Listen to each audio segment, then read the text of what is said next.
Assalamualaikum warahmatullahi wabarakatuh.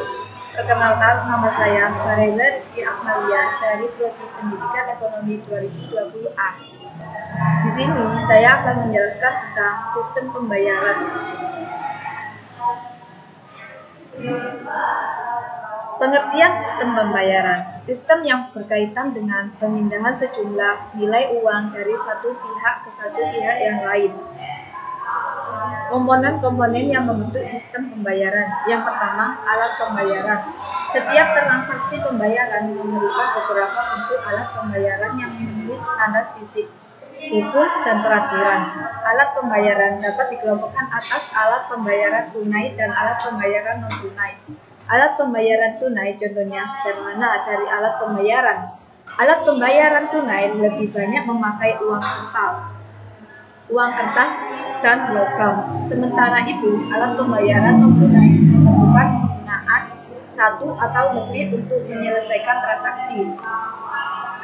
Yang kedua, sistem pembayaran yang memproses berbagai instrumen pembayaran.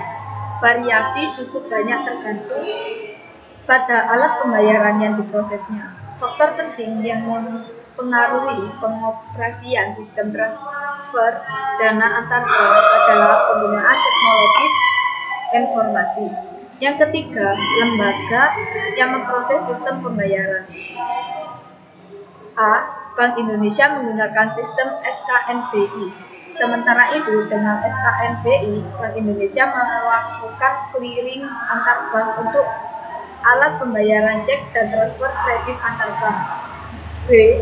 PT Kustodian Sentral Efek Indonesia (KSEI). Perusahaan ini menyelenggarakan clearing surat berharga pasar modal di Bursa Efek Indonesia. Penyelenggaraan yang ketiga atau C. Penyelenggaraan clearing alat pembayaran menggunakan kartu APMK.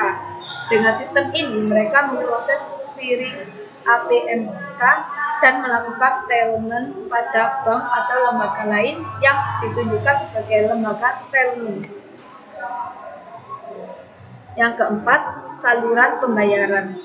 A. Electronic Data Chart Pooling yang ada di merchant atau TOP untuk membaca transaksi yang dilakukan menggunakan alat pembayaran seperti kartu ATM, debit, kartu kredit.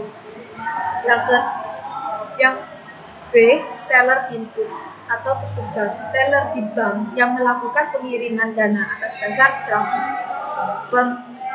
perintah transfer yang dibuat oleh pengiriman dana. Yang C.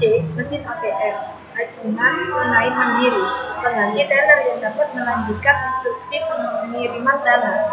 Yang ke D. Internet atau mobile banking dan phone banking. Peran sistem pembayaran dalam perekonomian. Yang pertama, menjamin kelancaran pasar sebagai tempat di mana transaksi terjadi. Yang kedua, memungkinkan terjadinya spesialisasi pada produksi. Yang ketiga, membantu menentukan seberapa efisien transaksi dilakukan dan diselesaikan. Yang keempat, mempengaruhi tingkat dan laju pertumbuhan ekonomi serta efisien pasar keuangan. Yang kelima, elemen penting dalam infrastruktur keuangan untuk mendukung tercapainya stabilitas sistem keuangan. Yang keenam, sebagai channel utama transmisi kebijakan moneter untuk mendukung kebijakan pengendalian moneter yang lebih efektif dan efisien. Yang ketujuh, mendukung efisien dan efektivitas fungsi intermediasi lembaga keuangan. Yang kedelapan, mendorong mobilitas aliran dana secara lebih cepat melalui layanan sistem pembayaran yang lebih beragam. Peran Bank Indonesia dalam sistem pembayaran. Tujuan Bank Indonesia adalah menjaga stabilitas nilai tukar rupiah. Untuk mencapai tujuan tersebut diperlukan pengaturan dan pengelolaan kelancaran sistem pembayaran nasional.